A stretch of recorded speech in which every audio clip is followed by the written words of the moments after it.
أعوذ بالله السميع العليم من الشيطان اللعين الرجيم. بسم الله الرحمن الرحيم. الحمد لله الذي علا في توحده ودنا في تفرده وجل في سلطانه وعظم في أركانه مجيدا لم يزل محمودا لا يزال باري المصنوعات داوي المدعوات جبار الأرضين والسماوات سبوح قدوس رب الملائكة والروح تعوس الكبرياء والهمام الجبروت النبي الأمي المكي المدني العربي القرشي الرسول المصدق المصطفى الأمجد المحمود الأحمد أبي القاسم محمد اللهم صل على محمد وآل محمد أهل بيته الطيبين الطاهرين المعصومين المظلومين الذين أذهب الله عنهم الرجس وطهرهم تطهيرا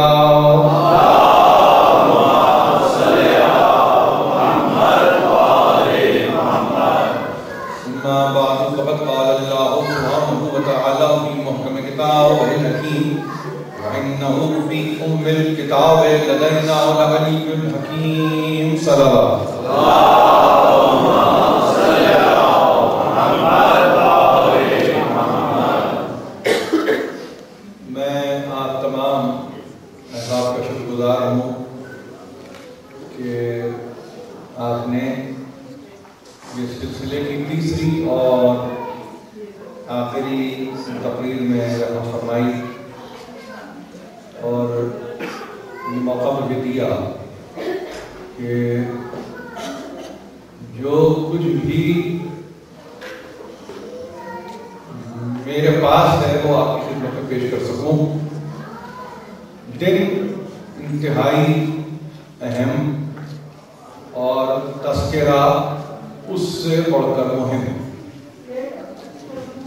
یہ پروردگار علی اعلیٰ کا احسان ہے کہ مالک مطلق نے ہمیں پسند کیا اس تذکرے کے لیے.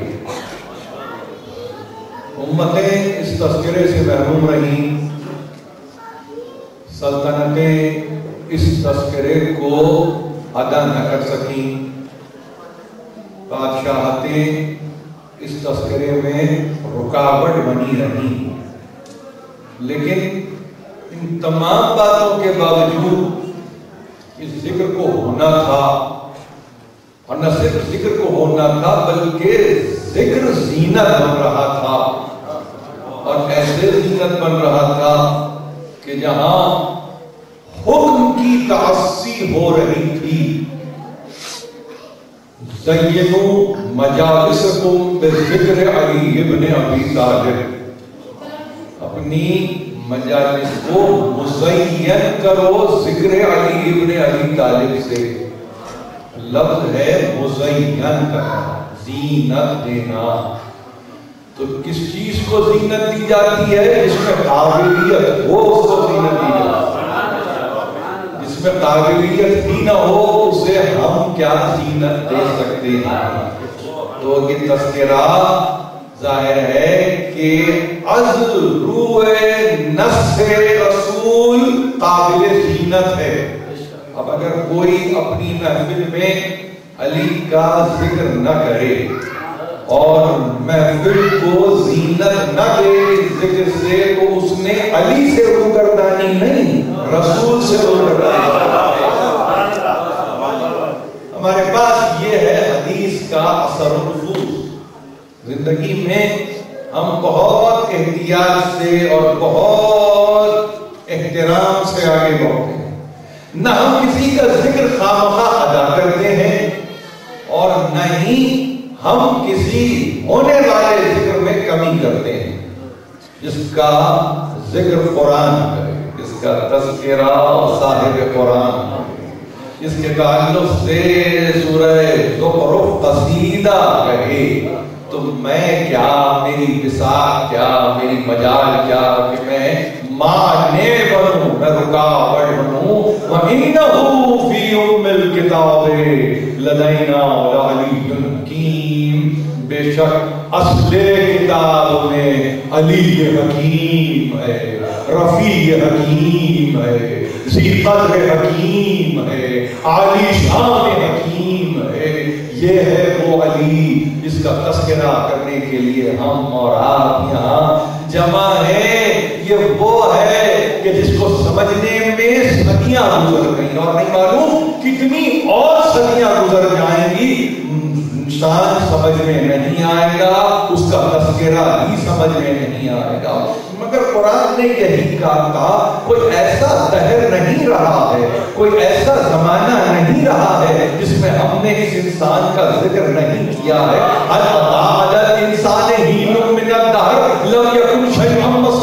انسانوں پہ کوئی ایسا وقت ہی نہیں آیا کہ جس میں نابغہ روزگار کا تذکرہ نہ ہوا ہو۔ اب وہ کم نصیب ہے کہ جو تذکرہ ہو رہا ہو اور منہ پھیر لے، وہ کم نصیب ہے کہ تذکرہ قائم ہو رہا ہو وہ چل پڑے، وہ بدبخت ہے کہ جو اس تذکرے کو تذکرہ نہ مانے اور آگے بڑھ جائے۔ نہیں، اس پر تو رکنا ہے، اس پر تو ٹھہرنا ہے، اس پر تو اپنے آپ کو قائم رکھنا ہے۔ یہ ذکر ایستادگی چاہتا ہے، استقامت چاہتا ہے۔ جب تک یہ دونوں چیزیں نہیں ہیں اس وقت تک یہ ذکر قائم ہی نہیں ہو سکتا۔ صبر کے لیے ہوگی استقامت کی منزل، علی کے لیے تو ایستادگی کی منزل، علی کے لیے تو مقام پہ کھڑے رہنا بھی شرط ہے۔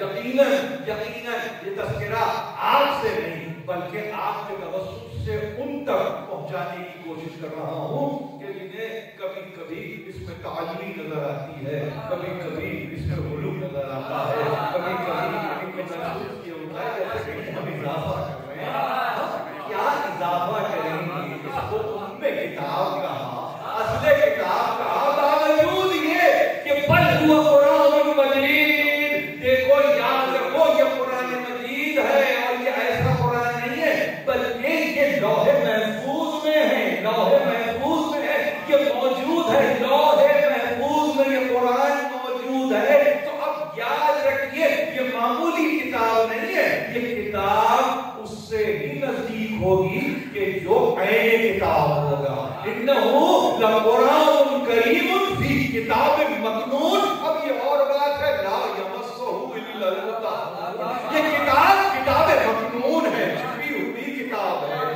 یہ کن فیکون کو پیدا کرنے والا، ایجاد کرنے والا، اس نے یہ چاہا کہ اس کتاب کو مکنون رکھے، مگر کس سے مکنون رکھے؟ ہم سے رکھے، اس سے نہیں کہ جو طہارت کی منزل پر اتنا طاہر کہ مکرم ہو جائے، وہی مکرمون میں ہے، وہی معصومون میں ہے، وہی مظلومون میں ہے، وہی محسودون میں ہے۔ اس کا مرتبہ ہی کچھ اور ہے، وہی ہے جو تفرق پایا ہوا ہے، وہی ہے جو نسبت کی بلندیوں پر ہے، وہی ہے جو مظلومیت کی انتہا پر ہے، وہی ہے کہ جس سے دنیا آج تک حسد کر رہی ہے تو کیے جائے، دنیا حسد کرتی رہے، آپ ریسٹ کرتے رہے۔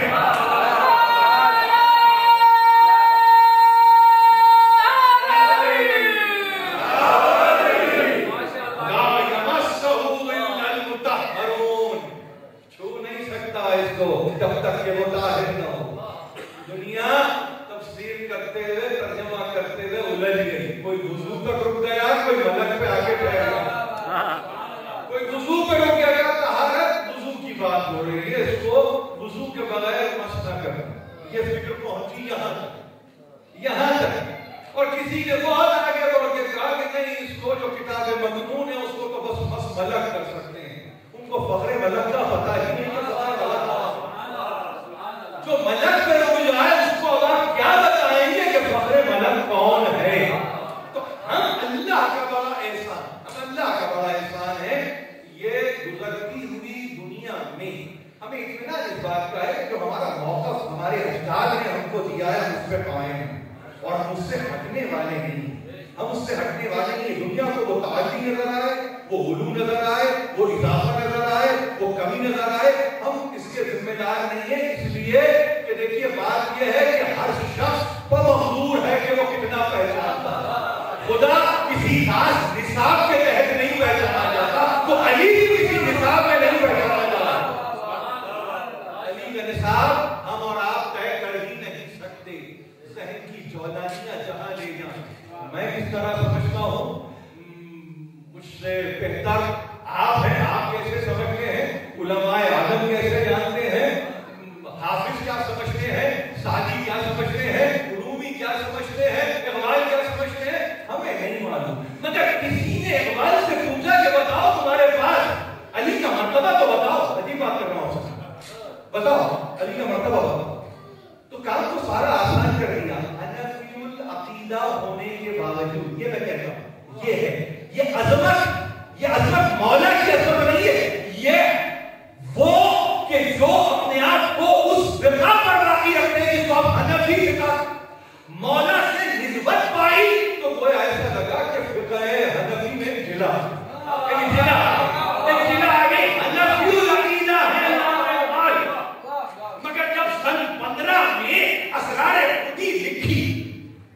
میں مختصر سبب سے میں چاہتا ہوں کہ یہاں سے سچار اٹھیں. سچار آپ یہاں سے اٹھے تو بہت سچار جائے. سن 15 اسرار خودی رینلڈ نکلسن نے اس کا ترجمہ کر دیا The Secrets of Self کے نام سے. انگریزی میں ترجمہ بھی ہو گیا. اگر اردو سے جواب نہیں تو انگریزی سے پڑھیے مگر وہ لطف پیدا نہیں ہوتا. ظاہر لطف تو سورس لینگویج میں ہوتا ہے. اصل بات تو ہوتی ہے کہ سورس لینگویج اس لینگویج میں کہ جو لینگویج میں بات کہی گئی ہے اس سے اٹھائیں آپ تو لطف آتا ہے. ورنہ ظاہر قرآن عربی میں ہے. اردو میں ترجمہ کرنے والوں نے میں نے کہا نا ابھی لا یمسہ الا المطہرون کی منزل پہ آئے. کسی نے کہا مسلو ہے, کسی نے کہا ملک ہے, بس ہو گیا ختم ہو گئی بات. نہیں ایسا نہیں ہے. ہمارے پاس یہ طریقہ نہیں ہے. ہم سورس پہ جانے کی کوشش کرتے ہیں. ہم ماخذ کو مدر کو سامنے رکھتے ہیں. اس کے بعد ہم کہتے ہیں کہ اب ہم چاہتے ہیں کہ ہم سمجھیں کہ کیا کہا گیا. سن 15 میں علامہ اقبال خود کہتے ہیں کہ میں نے وہ افکار رکھ دیے ہیں اسرار خودی میں کہ آج سے پہلے مغرب اور مشرق میں یہ افکار پیش ہی نہیں کیے گئے. یہ علامہ اقبال نے خطوط موجود ہیں ان کے کہ جنہوں نے اپنے احباب کو انہوں نے لکھے ہیں. انہوں نے کہا کہ میں جو افکار پیش کر رہا ہوں وہ نہ مغرب میں اس سے پہلے کبھی پیش کیے گئے نہ مشرق میں اس سے پہلے. اسٹرینتھ کیا ہے اس کے پیچھے؟ اسٹرینتھ کی تو کوئی طاقت بھی تو ہونا, اس کے پیچھے کوئی قوت بھی تو سرکشمہ بھی تو کوئی ہو. اتنا بڑا کلیم کر رہا ہے ایک مفکر تو اس کے پیچھے کوئی ایسا سبسٹینس ہو کہ جس کے نتیجے میں کہے کہ میں بے خوف ہوں, میں نہیں جانتا, مجھے کوئی خوف نہیں ہے. اس لیے کہ جس کا تذکرہ کر رہا ہوں وہ اتنا قوت والا ہے کہ وہ قوت والا رہتا نہیں ہے, وہ اپنی قوت دے دیتا ہے. وہ اتنا پوزیسو نہیں کہ وہ چیزوں کو روک کے رکھے. ارے وہ تو دینے پہ آتا ہے, جو دیتا ہے اس کا خزانہ ہوتا ہے, وہ خالی نہیں ہوتا. یہ بھی سمجھنے کی بات ہے. خزانہ خالی نہیں ہوتا. اللہ کا خزانہ خالی ہوتا ہے, علی کا خزانہ خالی ہوتا ہے. یہ خزانہ خالی ہی نہیں ہوتا. تو انہوں نے کہا مجھے ہمت کی ضرورت نہیں ہوئی, ہمت کی ضرورت نہیں ہے. انہوں نے کہا دنیا جو چاہے کہے. میری باتوں کو غور سے سنیے. دنیا جو چاہے کہے, جو عقیدہ چاہے رکھے, مگر میں کہتا ہوں مسلم اول شہ مردائی. یہ حنفی العقیدہ ہمارے آپ سے بہتر عقیدہ. یعنی مسلم اول کہتے ہوئے یہ خبراہٹ نہیں ہوئی کہ قرآن میں تو دیکھو ان صلاتی و نسکی و محیایا و مماتی للہ رب العالمین و بذالک امرت انا اول المسلمین. رسول کہہ رہے میں پہلا مسلم ہوں. اقبال کہہ رہے مسلم اول شہ مردہ علی. کیا رسول کی اس فوقیت کو, اس اولیت کو اقبال تسلیم نہیں کرتے کہ آپ اقبال سے بہتر جانتے ہیں, کہ اقبال کو آپ درست کریں گے, کیا آپ اقبال کو بتائیں گے کہ مولانا آپ کی نظر میں یہ آیت نہیں تھی؟ چلیے منتظر نہیں. اقبال جانتے ہیں کہ دونوں کا مبدا ایک ہے, دونوں کا مبدا ایک ہے. تم تسلیم کی منزل پہ دیکھتے ہو, میں نور کی منزل پہ دیکھتا ہوں.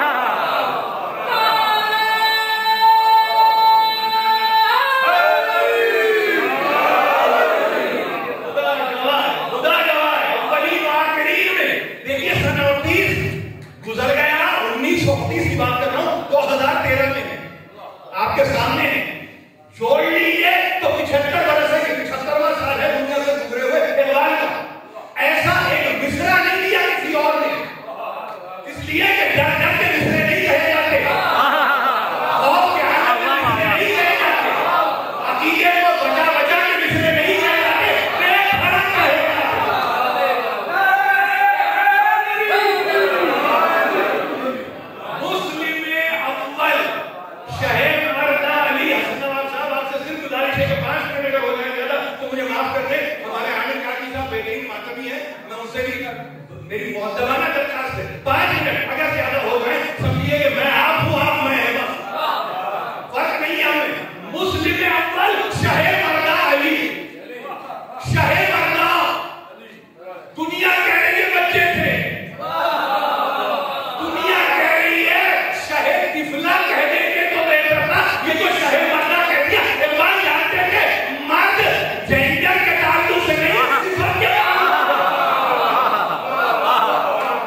نہیں سکتا.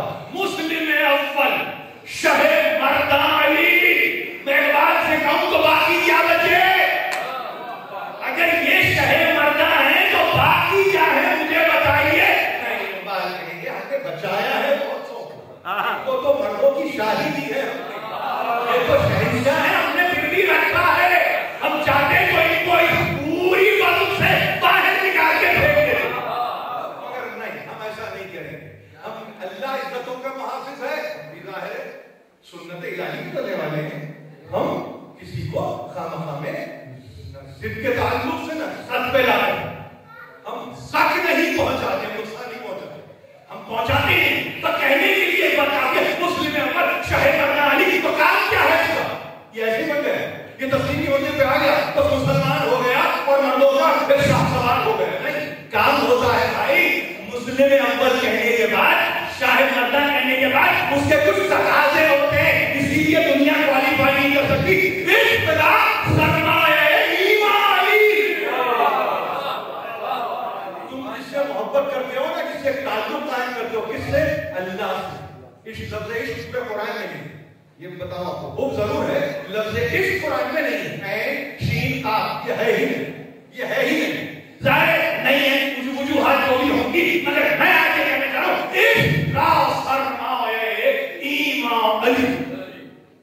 اللہ سے محبت کرنے کے لیے جس انرجی کی ضرورت ہوتی ہے جس خزانے کی ضرورت ہوتی ہے جس اب نان کمبسٹبل مٹیریل کی ضرورت ہوتی ہے.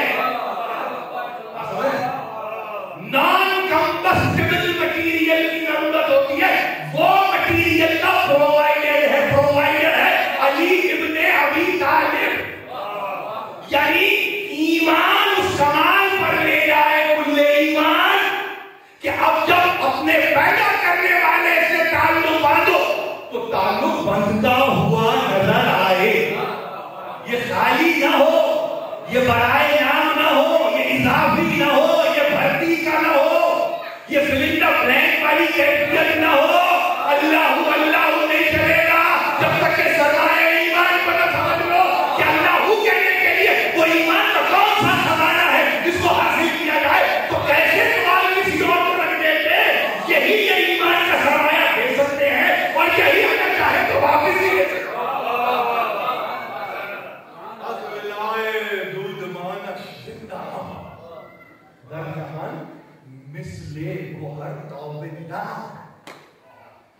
نقلی یہاں تشریف رکھتے ہیں. فارسی پہ سند ہے ہمارے پاس, فارسی پہ سند ہے اور میں ان کی اجازت سے یہ پڑھنے کی کوشش کر رہا ہوں اس لیے کہ دیکھیے یہ کچھ ایسا کلام کہ جو ہر عقیدے اور ہر نظریے سے آپ کو بیان کر دیتا. وہ فرما رہے ہیں از ولائے دودھ مانش زندہ. اب اگر لفظ دودھ مان کو جا کے لغت میں دیکھیں تو اس کا مطلب ہے خاندان, اس کا مطلب ہے قبیلہ, اس کا مطلب ہے عائلہ, اس کا مطلب ہے گھرانہ. از ولائے دودھ مانش زندہ. تیرے خاندان کی محبت میں جی رہا ہوں جب تک یہ کلام پڑھا جائے گا یہ مثال بات کو زندہ رکھے گا. آپ 21 رمضان کو کوئی یوم وفا سمجھ کے آ رہا ہے, کوئی یوم شہادت. مرتے نہیں یہاں پہ مرتے نہیں. دشمن کو جا کے بتائیے علی نہیں مرتا, علی تو باقی رکھتا ہے. جو باقی رکھتا ہے وہ باقی رہتا ہے. تو باقی رکھتا ہے. دودھ مانش زندہ. میں تیرے خاندان کی محبت میں زندہ ہوں. ہائے یہ زندگی کیسی زندگی ہے. 1929 میں دنیا سے گزرے, 2013 میں ان کو معلوم تھا کہ کوئی تذکرہ کرے گا اور یہ انہی کے سبزے میں ہوگا. اگر کسی اور کو تصویر کی منزل میں پہلے تو خدا کی قسم یہ زندگی نہیں ملتی. یہ زندگی نہیں ملتی مجھے کہ تو یہ وہ لوگ ہیں جو کہتے تھے لولا علی لہلک العمر. علی نہ ہو تو عمر ہلاک ہو جاتا. مر نہیں جاتا, ہلاک ہو جاتا.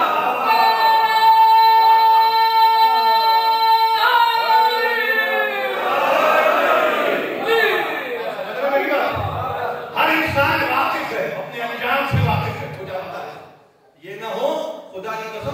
حضرت عمر رضی اللہ تعالیٰ عنہ بڑی بات ہے کہ انہوں نے کہہ دیا. یہاں تو لوگ کہتے تھے, یہاں تو چھپتے ہیں. انہوں نے کہا علی نہ ہو ہم تو ہلاک ہو جائیں, مر جائیں نہیں, شہید ہو جائیں نہیں, ختم ہو جائیں نہیں, فنا ہو جائیں نہیں, ہلاک اور ہلاک ہو جائیں. لفظ کا انتخاب تو دیکھیے. معلوم یہ ہے کہ یہ حیات ملی ہے ماننے سے, یہ ہلاکت نصیب ہوتی ہے انکار کرنے سے. تو امتوں کو جا کے بتائیے, فالوورز کو جا کے بتائیے کہ اگر نہیں مانتے تو ہلاکت نصیب, ہلاکت ملنے والی. مانتے ہو تو حیات دائمی دینے کے لیے علی بیٹھا ہوا, علی بیٹھا ہوا ہے, علی بیٹھا ہوا ہے. ادمنائے دودھ مانش زندام در جہاں مصر کو ہر تابندہ. اس دنیا میں موتی کی طرح تابندہ ہوں, چمک رہا ہوں. کبھی موتی کی زندگی میں ایسا وقت نہیں آتا کہ اس کی چمک ختم ہو جائے, اس کی چمک مانگ پڑ جائے, اس کا گلٹرنگ ایفیکٹ ختم ہو جائے. میں گلٹر کرتا رہوں, میں گلٹر کرتا رہوں, میرے گلٹرنگ ایفیکٹ کو تم کم نہیں کر سکتے. شکوہ پڑھو, جناب شکوہ پڑھو, مسجد خطبہ پڑھو, جو چاہے تو اس میں چھوڑ دو. لیکن جب اس منزل پہ آؤ گے تو در جہان مثلے کو ہر تابندہ. ترے نایاب نہیں, میں وہ ترے نایاب ہوں کہ جس کی چمک ماند نہیں پڑتی, اور جس کی چمک ماند نہیں پڑتی وہ کیا کرتا ہے, وہ کھیرا کر دیتا ہے. آپ میں تاب نہیں ہوتی, آپ دیکھنا چاہتے ہیں مگر دیکھ نہیں پاتے. آج بھی اقبال کو پوری طرح سے جو نہیں دیکھا جا رہا ہے, در جہان مثلے کو ہر تابندہ. یہ جو آنکھیں تمہاری کھیرا ہو رہی ہے نا, میری فکر جو تمہیں سمجھ میں نہیں آ رہی ہے نا, اس کی وجہ یہ ہے کہ میں ان کی محبت نہیں رکھا.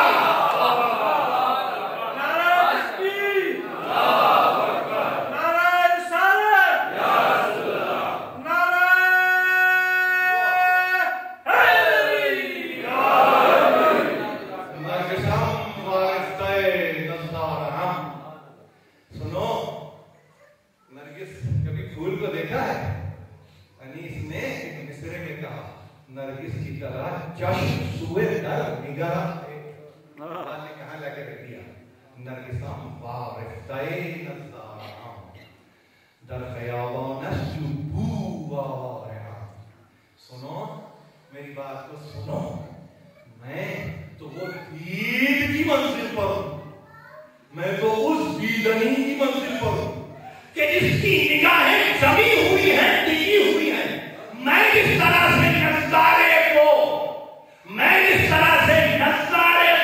اٹھا رہا ہوں, برداشت کر رہا ہوں, اپنی نگاہوں میں نے جس طرح سے رکھا ہے, دنیا نہیں جانتی کہ کس طرح سے میں نے اور کس وارستگی کے ساتھ میں نے اس نظارے کو اپنے لیے دائمی نظارہ بنا دیا. دنیا سمجھ رہی ہے کہ کبھی دیکھتا ہے مکے کی طرف, کبھی دیکھ رہا ہے مدینے کی طرف, کبھی جاتا ہے یہ زمانے کی بات کرتا ہے, کبھی مرتبہ کی بات کرتا ہے. نہیں, میں نے تو اپنی نگاہوں کو مرکوز کیا. تمہیں کوئی اور نظر آئے تو تمہاری عقل کی کمی, تمہاری ایمان کی کمی, تمہارے علم کی کمی, مگر میں تو محبوب سے نگاہ ہٹاتا ہی نہیں. میں تو محبوب سے نگاہ ہٹاتا ہی نہیں, بلکہ کیفیت یہ ہے کہ میں اس کی راہوں پہ ایسے آوارہ پھر رہا ہوں جیسے یہ خوشبو آوارہ پھر. میں اس آوارگی کے ساتھ جی رہا ہوں. اگر اپنے آپ کو کہنے والا گوہر تاباں کہہ رہا ہو, اگر اپنے آپ کو کہنے والا نرگس وارفتہ نظارہ کہہ رہا ہو, اگر اپنے آپ کو کہنے والا خوشبو کہہ رہا ہو, تو آپ کو سمجھ میں آیا کہ علی کی محبت کیفیتیں کیسے بدلتی رہتی ہے. ایک علی کی محبت کیفیت کیسے بدلتی ہے. جب محبت علی کی اتنی کیفیتیں بدلتی ہے تو خود علی کی اتنی حالتیں بدلتے ہوں گے. نہیں سمجھ میں آیا. ہمارے پاس یہ بات ہے, یقین جاننے کہ اہل تصوف کا مجمع نہیں ہے, یہ اہل تصوف کا مجمع نہیں ہے, یہ اہل فہم و فراست کا مجمع ہے. کے ساتھ یہاں پر آئے ہیں حضرت فال پیغمبر کے راست. ذرا سا آگے بڑھ جاؤں. پھر اختیار کہا سنو, نبی علی کا چہرہ دیکھ کے فال لیتے تھے کہ ہونے والا کیا ہے. آپ لیں گے جا کے فال. آپ کوئی کہے گا حافظ سے فال لے لو, کوئی کہے گا فلاں سے فال لے لو, کوئی طوطے تک آ جائے گا, علی کے پاس نہیں جائے گا, علی کے پاس نہیں جائے گا, نبی کی سنت پہ نہیں جائے گا. النظر علی وجه علی ابن ابی طالب کی بات یہ ہے حدیث. اب میں ہاتھ جوڑ کے سرکار رسالت مآب سے پوچھوں کہ مولا سید و سردار آقا نامدار آپ بتائیے حدیث تو کہہ رہی ہے کہ علی کے چہرے کی طرف نظر کرنا عبادت ہے, آپ کا شاعر کہہ رہا ہے پیغمبر علی کے چہرے کو دیکھ کر پھال لیتے تھے, تو کیا عبادتوں میں بھی پھال لی جاتی ہے؟ عبادتوں میں بھی پھال لیتے تھے کہ میری دعا پہنچی, میری عبادت قبول ہوئی, میری نماز وہاں پہنچ گئی, پیغمبر کی نام ملت حق عرش کو فر گرا. ترجمہ کیا ہے اس کا نکلسن نے خوبصورت ترجمہ کیا ہے. دیکھیے, by his majesty the religion of truth was glorified. یہ ہے اس مسئلے کا ترجمہ. majesty religion of truth glorified. glorious کی فارم ہے. قرآن مجید کا ترجمہ جو آپ کرتے ہیں اس لفظ کا تو کہتے ہیں the glorious قرآن. آپ سمجھ رہے ہیں میری بات کو؟ آپ غور سے سنیے, میں تقریر ختم کر رہا ہوں. مصلحہ کر نامش بو تراب, وہ حق کا پیغمبر, اس نے کیا نام رکھا تھا؟ اس نے بو تراب نام رکھا. بو تراب نام رکھا, مٹی کا باغ. دیکھیے میں بڑا مجبور ہوں, کبھی اور وقت ملے میں آگے بڑھ جاؤں. میرے سامنے تابوت آ گیا ہے اور ظاہر ہے کہ یہ مجلس کا اختتامی مرحلہ ہے, مگر میں کیا نام رکھا بوترا. اقبال نے کہا سنو یہ بوترا ہونا آسان نہیں ہے, مٹی کا باغ بننا آسان نہیں ہے. خاک گشتن مذہب پروانگی, خاک ہو جانا تو پروانے کا مذہب ہے. شمع جلائیے, پروانہ آئے گا, جل جائے گا, مٹی میں تبدیل ہو جائے گا, خاک بن جائے گا, ختم ہو گیا. یہ مذہب ہے پروانے کا. خاک رہا اب شروع کیا ایک مردانہ کی مٹی کے بعد بن جاؤ, اس لیے کہ اس میں مردانہ کی ہے. جل کے راک کا ڈھیر بن جانا پروانے کا مذہب ہے. اور مٹی کے باغ بن جانا یہ مردانہ کی ہے. یہ جتنے یہاں بیٹھے ہیں نا, دنیا سمجھ رہی ہے جل جل کے مر رہے ہیں. نہیں, ماتم کرتے ہیں, پھر ماتم کریں گے انشاءاللہ کے ساتھ, پھر اس کے آگے پھر ماتم کریں گے. ختم نہیں ہوتے. یہ چلنے والے پروانے نہیں ہیں, یہ خاک ہونے والے پروانے نہیں ہیں. یہ تو مردانگی کی دلیل ہے کہ کھڑے ہیں اور ابو تراب کا تذکرہ کر رہے ہیں. تقریر ختم ہو گئی. یہ وہ ابو تراب کہ جس نے مٹی کو مٹھی میں لیا اور سر پر ڈالا تھا, سر پر خاک ڈالی. اور یہ کیا خاک ڈالی تھی؟ منها خلقنا وفيها نعيدكم ومنها نخرجكم تارة أخرى. یہ جو ابو تراب ہوتا ہے نا, اس کا غلبہ, اس کا دفترس ہوتا ہے مٹی پر. وہ حقیقت جانتا ہے بات, اسی سے آئیں گے, اسی میں ڈالے جائیں گے, اسی سے اٹھائے جائیں گے, پھر جائیں گے. گھبراتے نہیں. خاک رہا اب شروع کے لیے مرتا ہوں میں بھی. یہ وہ مردانگی کا تذکرہ کیا امیر المومنین نے. یہ جاتے سب کو رخصت کیا, حجر بن کو پھر بلایا اور بلا کے پھر رخصت کیا, اور یہ کہا جا کے اصحاب سے کہہ دینا کہ علی نے خدا حافظ کہا. بس حجر تم تو جانتے ہو میرا مزاج کیا رہا ہے, تم تو جانتے ہو میری زندگی کا طریقہ کیا رہا ہے. اب تم ذمہ دار. سب کو رخصت کیا. کل میں کہاں تک پہنچا؟ میں یہاں تک پہنچا تھا کہ سب کو بلایا اور ایک کا ہاتھ حسن مصطفیٰ کے ہاتھ میں دیا. مادر عباس گریا گناہ ہوئی, نوحہ گناہ ہوئی, تو ان کو بھی تسلی دی اور عجیب تسلی دی. قیامت تک کے لیے تسلی بنی, قیامت تک کے لیے تسلی دے دی. جہاں علم نکلے گا وہاں عباس کا مشکیزہ ساتھ ہوگا. ایسی تسلی دی کہ اب نہ حسین کو عباس سے کوئی جدا کر سکتا ہے, نہ عباس کو حسین کوئی جدا نہیں کر سکتا. اور خدا سب کو خدا حافظ دے کے خدا سے میں نے ایک تذکرہ کیا تھا کہ آپ سے شہزادی ہے جو سرانے بیٹھی ہوئی, اس کا نام ہے زینب. میری محنت سن رہی ہے, میں کچھ نہیں خدمت کر سکا آپ کی مجھے آپ معاف کریں گے، مگر میری بہنیں بیٹھی ہیں بہت ہی ذمہ دار ہیں اور بہت ہی احترام سے یہاں آتی ہے اس تذکرے کو، تو اگر میں کہوں کہ آج کا ذکر جو کر رہا ہوں بس یہی کے حوالے کر رہا ہوں، میری شہزادی ایک مرتبہ باپ کے جھکے روشن کو دیکھ رہی ہے اور اس انداز سے کہ سر کو جھکایا مسلسل رو رہی ہے میری شہزادی، مسلسل جب آنکھیں کھلتی ہیں میرے مولا کی دیکھتے ہیں تو زینب رو رہی ہے، کیا بات ہے بیٹے کیوں روتے ہو؟ باپ کو ہے، باپ کو زندہ ہے، نہیں بابا نہیں بابا، دل دھڑکتا ہے بابا، دل دھڑکتا ہے بابا، طرح طرح کے خیالات آتے ہیں بابا، آپ کے غیر زندگی کیسے گزرے گی بابا؟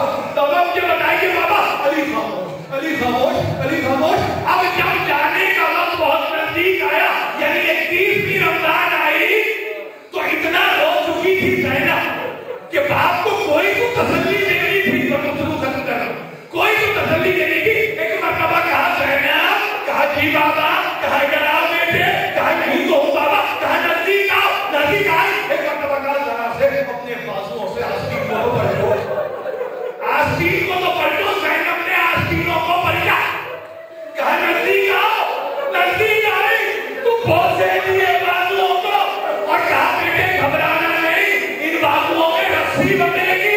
زینب نے روتے ہوئے پوچھا بابا، جس کے 18 بھائی ہو اور جس کا عباس جیسا بھائی ہو، کسی کی مجال ہے کہ وہ میرے بازوؤں میں رسی باندھے؟ کہا ایسا ہونا ہے، مقدرات میں یہ طے ہو گیا ہے زینب، ام کتاب ہے، ایک مرتبہ کا مقدرات میں یہ طے ہے، لوح محفوظ کا مطالعہ کرنے والا ہے، قید کرنا ہے، طے ہے کہ تیرے بازوؤں میں رسی بندھے گی۔ ایک مرتبہ کہا زینب میں جانتا ہوں نہ گھبرانا، مگر ہاں جب دربار یزید میں جانا تو مجھے پکارنا۔ خدا شاہد ہے کہ جب یزید کے دربار میں داخلے